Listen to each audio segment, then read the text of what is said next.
What you're looking at is a fish out of water. But I'm going to take Sister Greenleaf's admonition, and I had the pleasure of meeting her at the Fund for the City of New York when Abney Disney did a film, Scare the Devil Back to Hell, that really focused on her work in Liberia. So I'm going to do something. I told you this morning that I'm going to do something a little different. And I want to, and I don't mind being driven to the edge of my capacity. I'm talking about the tiptoe edge, where you don't know how it's going to flow, but since it has been flowing, you keep on going. So I want to talk to you just a little bit, but I just also want to say I've had the pleasure of being the vice president of a foundation. I know Nancy Rube before Blue Meridian got its blue, or its Meridian. And I was telling Jeff, a brother that I've known for a long time, that I guess I've been out the game a bit because I ain't never heard money like I've been hearing today, and I just want to say that if anybody is here, Brother Shelton, or anybody else, Brother Kwame, whoever is here, if you want to help a brother out. And this is not for me, it is to do help. It is to do help. I've had the pleasure and opportunity to visit just about every state in the Union, some of them 12 and 15 times, talking to people, helping people, giving what I can. So for the time that is mine, and I want to, let's show some Brother Jack some more love there. He broke it down.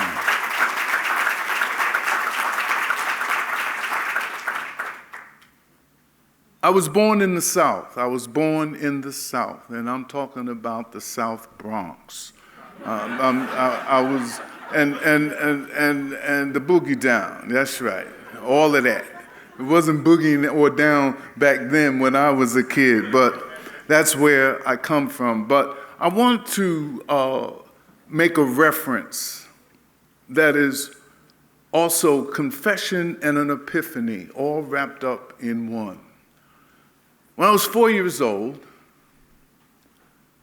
I spent most of my time trying to figure out what people were thinking about. I could not believe that people were thinking, and I couldn't hear what they thought. Oh, I tried, though. I would get up into people's face and look and concentrate as hard as a child could. Almost gave myself an Excedrin headache. Y'all remember Excedrin? Buffering? I don't know, all them things are gone. But I wanted to know what people were thinking, and I believed that a seed was planted. I told you this morning or right before lunch that I was going to reference a seed. If I took an acorn to the oak tree and used my powers to speak acornese, and I told the acorn, that's what's inside of you, the acorn would say that's impossible, that the physics that is presented will say that that big thing cannot be in this small space. But I'm here to let you know that everything that the seed is to become, it's already inside. So since I took the liberty of mentioning my 4-year-old fixation, I want to tell you what was on the inside. Yesterday, I was talking to a friend. I was helping him to develop a program. I help all of my mentees and sons and daughters. I do the best that I can. And he used a term that I was not familiar with. I get excited when I hear something I never heard before. It makes you think, what else is out there? Well, he talked to me about allostatic load. Look at Jack. He's happy now. Look at him, boy. Boy, he looked like he got real happy on that. I never heard of allostatic load, so I looked it up. I went to my dear teacher, the Googler. Dr. Googler, I need the help. And I'm giving you this definition so you understand where I'm going, because where I'm going is to use something concrete, but use it within a metaphor structure so that we can understand and see. Are you with me? Yeah. So if I had to tag this bad boy, and I'm going just a little bit, not a little, I'm going a lot. I'm going to build on, I hope, what you was talking about. But what happens when the helper needs help? That none of us are immune from the vicissitudes of life. I don't care who you are. I don't care how much you got, what you ride, what you roll, who you know. That thing that he talked about stress, stress is no respecter of person. He already said it, we all feel stress. Some of us may not feel enough stress, so we make up stuff to be stressful about. It's got a name, catastrophizing. Some things that we fear are worse than what's already here. And the mind has this ability, this great ability. This mind can live in the past. It can sustain itself in the present. It can go into the future. But the body can only exist in the here and now. So when that mind comes back and starts talking about all of the things it said, it saw, and all of the things you, body, should be doing, and now the body is still in the same spot, and the mind begins to say, what's wrong with you? How come you're not moving? I want to take the same metaphor and look at it as it relates to our children. Many of them think that this is the world because they've never seen anything different. Oh, we've had a long time to know that this is a trend. We can talk about the Spanish flu, even though none of us was here during that time. But our young people woke up one day, the world was one way, went to bed and woke up the next day, and the world changed. You're talking about allostatic stress, and we look at this definition is when the wear and tear on the body, which accumulates as an individual, is exposed to repeated or chronic stress.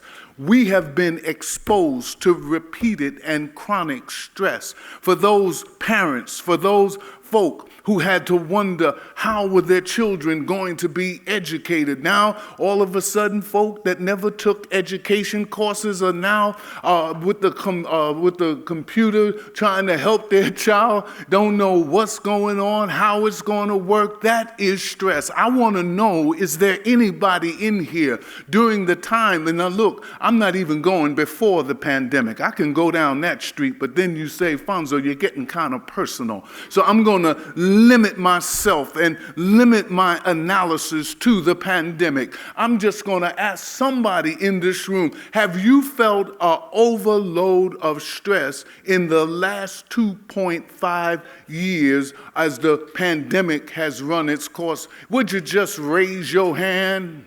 Oh, yeah, brave it in the air like you just don't care. So throw it up and say, oh, yeah. All right.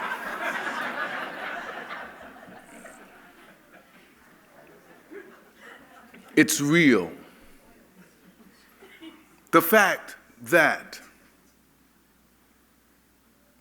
death was, there's a Southern saying that it comes in threes. Anybody ever heard that? It comes in threes? Well, what happens when it starts coming in 33s? We saw it. Our children seen it. This is one thing that everybody has experienced in real time. Most of the things that we told young people, even though we weren't alive, I don't think any of us was alive during the Depression, but we could talk, oh yes, in the Depression they did this and they did that. That was something long time ago, but right now in real time, we are all experiencing the same thing. A 2-year-old child is experiencing the same thing as an elder is experiencing. How are we doing? So you know what I did? I told you the metaphor. And since they have such great grants here, I think this is a good place to launch. I'm talking about the Allostatic Load Center for Revitalization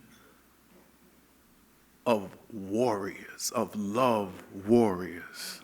Yeah, love warriors. That's who you are. I hope you are combating what you are seeing with a sense of compassion. There is something about empathy. You can't go to school to learn to be empathetic. You can't be around a caring person and study them and walk away more caring. The thing that gives us the right to call ourselves the top of the food chain is our ability to care for others. So one of the things that I found out about love warriors, what I found out, Brother Jeff, is that they good at taking care of other folk and not so good at taking care of themselves. Oh, when the church get quiet like that. When it gets quiet like that tells whoever is speaking, go deeper. When I hold the Guinness Book of Records for high school graduations, and I tell young people, if I hit on something, just shout out, go deeper, Uncle Fonzo. And I do. So I'm going to just go deeper on my own. You've got to understand that we're in a period and in a time like never before. And it is worrying us. And here we're called to help other communities. Here we're called to bring the facts that we just heard to other children, and our own children are living in fear. So this center that we are creating here, y'all hear me? This center that we're creating here has a motto. You got to take care of you before you can take care of others. I have posed this question to many folk, and I ask givers and carers, why is it that you feel some sort of way about taking care of yourself? And some think that because I'm supposed to take care of other people, I'm supposed to help and this and that. But you can't help anybody if you can't help yourself. Now, I got a word on the curb translation of that. Do you, boo?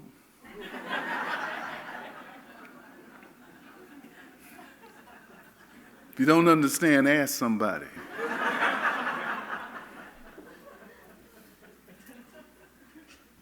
Givers find it hard to be takers, even from themselves, and go through this kind of state where they just feel that it's not right.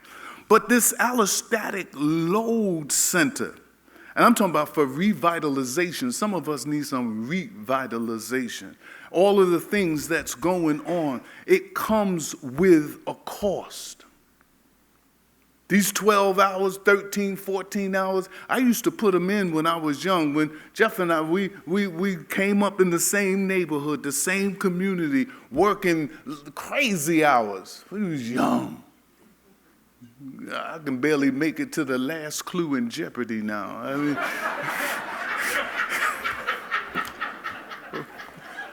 what you laughing at?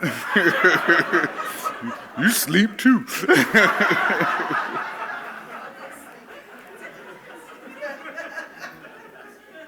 So now we're going to create this center, the Allostatic Load Center. I'm just going to call it ALC because I miss a letter or this or that. So when you hear ALC, know that I'm talking about the center. It doesn't offer what a whole lot of other programs offer. They don't have a platinum plan. They don't have a gold plan, a silver plan, a bronze plan, or a tin plan. Why is it that the people with the most need are relegated to the 10 plan? 10 of them. Well, y'all can go look in the window and see what health looks like and see what you're missing.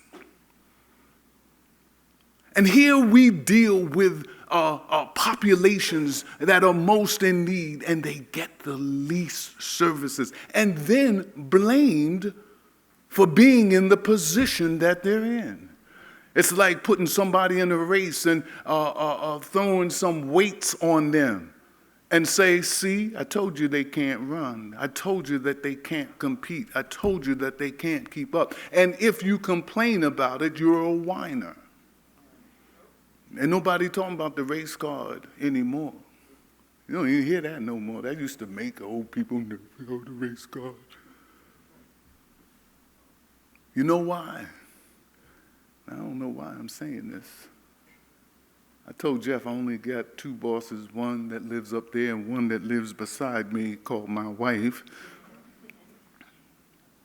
Except the card game can be changed. The rules can be changed. And this goes into what you're talking about, Brother Jack, in terms of racism. Boy, that minutes came kind of quick. Did you counted that right? I just got here. Take me this long to clear my throat. Where'd that boy go? All right, look. I'll go ahead, they said, go ahead. Ain't no 10 plan. And you know, the ALC is located. You're talking about the power of place. The ALC is located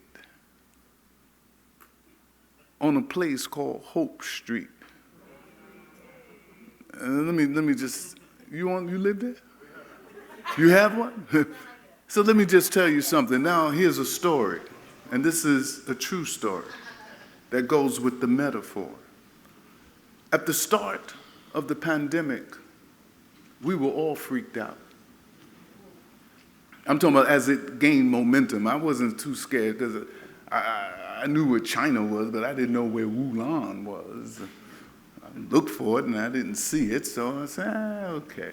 Then went to Europe. It was still across the pond. Then it came to the United States on the West Coast in the great state of Washington, still 3,000 some odd miles away. But it wasn't until friends of mine became sick. It wasn't till members in the church started dying.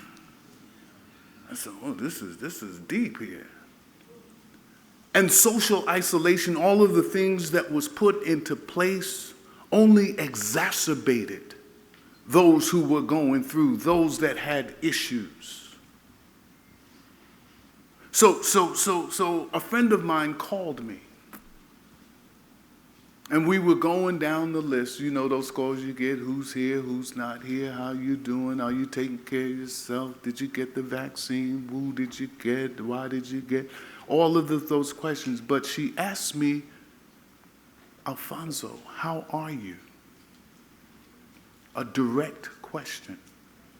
Do you know that many of us get that direct question and we never answer it? We come back with a metaphor. Oh, I'm like a little leaf in the wind. I'm climbing up the rough side of the mountain. We respond, but we don't answer. I knew I had to give her an answer, and I told her, I don't like the street that I'm on. I got to get to Hope Street because that's where I function best. And let me tell you something, from the time that I said that, I don't know if you've ever had a leap in your spirit. I don't know if you've ever had a situation where you said something and came to the recognition that this was a truth for you. It is where I function best. I can't function in the corners because I've been down some other streets. I've been down Anxiety Avenue and Angry Avenue. I've been down Weary Way. I've been down Depression Drive. But it's Hope Street. So before this young man holds up another sign, let me just say this.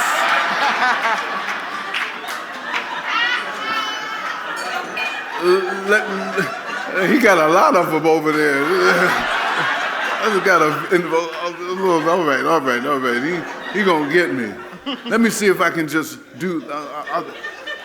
You know, when you're on an airplane, it don't come down at once unless something is terribly wrong. So I want to tell you, son, I'm over Pennsylvania. I'm coming down into LaGuardia Airport airspace, and I want to bring this plane down. The last thing that I want to tell you about ALC is that they teach this lesson. And I learned this lesson on, where's David? I was in Nebraska. You didn't know. I was in Nebraska. They called me, Rev, we need you to come to Nebraska. We need you to fly into Omaha, rent a car, and we just a little bit outside of Lincoln, and you'll get here. It was like, okay. I said, okay. So I'm in there. I'm driving. I'm in there. I'm all the way in there. I said, well, where is Lincoln? He ain't come up yet. You know, I'm thinking that's like for New York, that was like from White Plains to Staten Island. You know, to me, that's a long way. But as I'm driving, it came to me that I didn't see another car coming back on a 2-lane highway between the corn hedgerows. I didn't see a car come back the other way. And they didn't have speed limit sign. They just had a sign with a question mark on it. Whatever you can do, do it. So now my imagination starts running wild. You remember that song? It was just my imagination. Oh yeah, we ain't got the DJ now, but you know, running away. So my mind told me, you going into them hedgerows, and you gonna go into that corn, and Malachi gonna get you. I said, oh no, this can't be. And then I heard this voice, and I'm gonna leave you with this ACL message. Ooh, yeah. I was just testing. And it would be you, Miss Watson, ACL. That's, oh yes, that's my ankle there. A voice came to me and said, you can learn a lot from hate. I said, don't come with that. I said, oh no, it's me, check this out. You can learn a lot from evil because evil never fights evil when it comes to doing evil. Evil will get with evil. If I did what is called an anthropomorphic manifestation and brought crack cocaine and heroin back to life, do you think they would fight one another? Nah. Crack would say to heroin, you slow them up. And then when I jump on them, they gonna know why they call me crack. I'll crack their humanity, I'll crack their hope, I'll crack everything. Evil never fights evil when it comes to doing evil. But good will fight good when it comes to doing good. Good will take good and turn it upside down and shake all of the goodness out of it. Good will look at good and look askance and say that your good doesn't look like my good, or you're going down a different path than my good. So I don't want your good, and that's never any good. If we are going to maximize our strength and maximize our ability, we've got to take some of that energy that we are wasting on fighting one another. Either if that's for dollars, if that's for a position, if that's just to be the one. There's too much pain out there, beloved. There's too much hurt out there. We've got to look at the PhDs of negativity. Those who will tell you what you can't do, what you won't do. I know this is not a popular message, but it drains on our ability because those are the people that you talk about the most at your dinner table. If you're going to be a part of the allostatic load center, you're going to have to stop talking at your dinner table. Your family members, many of them, have heard enough stories to get an advanced degree. Sociology, MPA, MSW, you name it. We got a work to do.